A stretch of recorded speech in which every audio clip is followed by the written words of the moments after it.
योगी सरकार के आदेश का असर मेरठ में दिखाई दे रहा है। सरकार के आदेश के मुताबिक मेरठ जिला प्रशासन कांवड़ यात्रा की पवित्रता को देखते हुए सभी होटल और ढाबा संचालकों का वेरिफिकेशन कर रहा है। मेरठ डीएम का कहना है कि मेरठ में अभी तक इस तरह की कोई शिकायत प्राप्त नहीं हुई है, जबकि पिछले साल एक शिकायत मिली थी जिस पर कार्रवाई की गई थी। कांवड़ यात्रा को लेकर मेरठ में प्रशासन की तरफ से क्या तैयारियां हैं? फिलहाल हमारे साथ हैं जिलाधिकारी दीपक मीणा। सर, किस तरह से व्यवस्थाएं की जा रही हैं कांवड़ यात्रा को लेकर?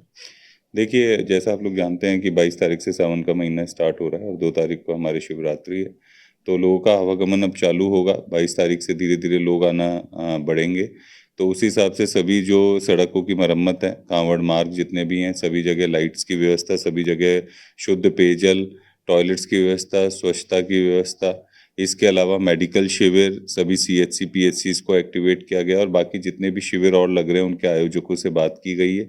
सिक्योरिटी के पुख्ता इंतजाम है, जोन और सेक्टर्स में पूरा डिवाइड किया गया है और मजिस्ट्रेट्स की तैनाती की गई है।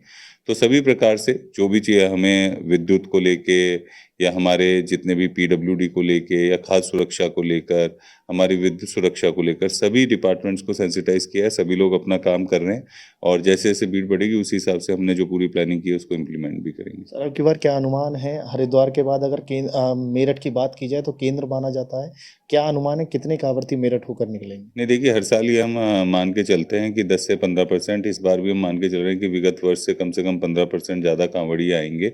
और आप जैसा जानते भी हैं कि जो भी सारे हरिद्वार से जल उठा के कांवड़िये चलते हैं मुजफ्फरनगर और मैक्सिमम मेरठ होते हुए ही सब गाजियाबाद, हरियाणा, राजस्थान, हापुड़ और भी विभिन्न स्थानों पे जाते हैं। तो चैलेंज तो है, धीरे धीरे लोगों में श्रद्धा और भी बढ़ रही है, उसमें अनुमानित भीड़ बढ़ेगी 10 से 15%। तो पर हम लोग तैयार हैं, हमने उसी हिसाब से व्यवस्था भी की है। सर, मेरा दूसरा सवाल ये है, जिस तरह से मुजफ्फरनगर के बीजेपी मंत्री जी ने एक सवाल खड़ा किया था, बैठक चल रही थी कांवड़ यात्रा की, उसमें एक सवाल सामने आया कि जिस तरह से जो मुस्लिम लोग हैं वो हिंदू देवी देवताओं के नाम पर अपने प्रतिष्ठान होटलों के नाम रखते हैं, क्या मेरठ में भी इस तरह के जो व्यवस्थाएं हैं उन पर ध्यान दिया जा रहा है? नहीं, ऑलरेडी ये पहले से भी हम लोग करते आए हैं और जो भी प्रतिष्ठान है, जो भी लोग चला रहे हैं, उनकी आइडेंटिटी, उनके वेरिफिकेशन हमेशा जो रूट्स पे हैं वो हम लोग हमेशा करते हैं। इसके अलावा कुछ ऐसी सेंसिटिव, चाहे लिकर शॉप्स हों, चाहे मीट की शॉप्स हों, वो भी समय रहते हुए और जहाँ जहाँ पे ज़रूरत है वो हम शिफ्ट और अंदर कहीं भी मेन रूट से करवाते हैं उनको। जहाँ पे बंद करने की ज़रूरत है वहाँ बंद करने की भी ज़रूरत होती है पीक टाइम पे। तो ये सब व्यवस्थाएं हम लोग ऑलरेडी सुनिश्चित करवाते हैं। ऐसा कोई प्रकरण हमारे अभी संज्ञान में नहीं आया है, अगर कोई आएगा तो उस हिसाब से आगे हम कार्रवाई भी करेंगे। सर, क्या दुकानों का, होटलों का सत्यापन करवाया जिसके चलते पता चल सके कि किसके नाम होटल है? मुजफ्फरनगर में देखा गया है कि संगम के नाम से होटल है लेकिन सलमान मियाँ चला रहे हैं, तो इसको लेकर के क्या मेरठ में भी कोई प्रकरण अभी तक सामने आया? क्या इन पर ध्यान दिया जाएगा? नहीं, अभी तक देखिए ऐसी कोई शिकायत या ऐसा कुछ नहीं किया, पर ऑलरेडी हमने वेरिफिकेशंस हमेशा करवाते हैं जो भी होटल्स और कमर्शियल कॉम्प्लेक्सेस रोड पे हैं।